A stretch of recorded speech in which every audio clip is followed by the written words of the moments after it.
ಕೇಂದ್ರ ಸರ್ಕಾರ ಕೃಷಿ ಮಸೂದೆಯನ್ನ ವಾಪಸ್ ಪಡೆಯಬೇಕೆಂದು ಒತ್ತಾಯಿಸಿ ದೆಹಲಿಯಲ್ಲಿ ರೈತರು ಪ್ರತಿಭಟನೆಯನ್ನ ನಡೆಸುತ್ತಿದ್ದು ಮೇ 26ಕ್ಕೆ 6 ತಿಂಗಳು ಪೂರ್ಣವಾಗ್ತಾ ಇದೆ. ಆ ದಿನವನ್ನ ಕರಾಳ ದಿನವನ್ನಾಗಿ ಆಚರಿಸಲು ರಾಜ್ಯ ಸಂಯುಕ್ತ ಕಿಸಾನ್ ಮೋರ್ಚಾ ನಿರ್ಧರಿಸಿದೆ.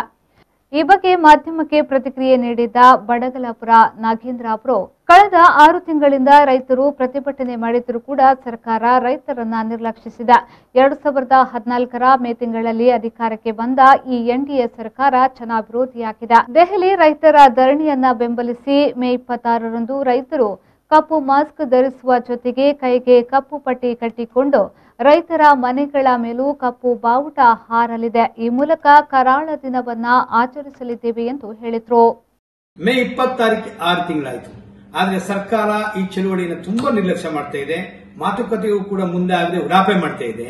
ಇದನ್ನ ಪ್ರತಿಭಟಿಸಿ ಮೇ 26ಕ್ಕೆ 6 ತಿಂಗಳಾಗುವಂತಹ ಚಳುವಳಿ ಪ್ರಾರಂಭ 6 ತಿಂಗಳ ದಿನವನ್ನ ಕರಾಳ ದಿನಾಚರಣೆಯಾಗಿ ಆಚರಣೆ ಮಾಡಬೇಕು ಅಂತ ಹೇಳಿ ಸಂಯುಕ್ತ ಕಿಸಾನ್ ಮೋರ್ಚಾ ಕರೆ ನೀಡಿದೆ.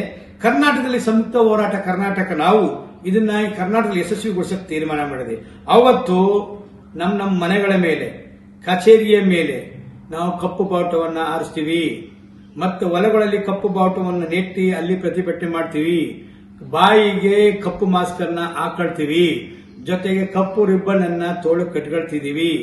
ಆವತ್ತು ಕಪ್ಪು ಬಾವುಟವನ್ನು ಪ್ರದರ್ಶಿಸಿ ಕೇಂದ್ರದ ಪ್ರತಿಕೃತಿಯನ್ನು ದಹನ ಮಾಡೋದ್ರ ಮುಖಾಂತರ ಕರಾಳ ದಿನಾಚರಣೆಯನ್ನು ರೈತರು ಮತ್ತು ಕಾರ್ಮಿಕರು, ಜನಪರ ಸಂಘಟನೆಗಳು ಕರ್ನಾಟಕದಲ್ಲಿ ಮಾಡ್ತಾ ಇದ್ದೀವಿ. ನಾವು ಎಲ್ಲ ಜಿಲ್ಲೆಯಲ್ಲಿ ಎಲ್ಲ ತಾಲೂಕಲ್ಲಿ ಈ ಕಾರ್ಯಕ್ರಮ ನಡೀತಿದೆ. ಸ್ವತಂತ್ರ ಬಂದ ನಂತರ ಇಂಥ ದುಷ್ಟ ಸರ್ಕಾರವನ್ನೇ ನಾವು ನೋಡಿಲ್ಲ. ಇದಕ್ಕೆ ಮೇ ತಿಂಗಳಿಗೆ ಅದು ಅಧಿಕಾರಕ್ಕೆ ಬಂದು 7 ವರ್ಷ ಆಯಿತು. ಈ ದುಷ್ಟ ಸರ್ಕಾರವನ್ನು ತೊಲಗಿಸಲೇಬೇಕು. ಆ ತರ ಪಡವನ್ನ ರೈತರು ಕಾರ್ಮಿಕರು ಮಾಡ್ತೀವಿ.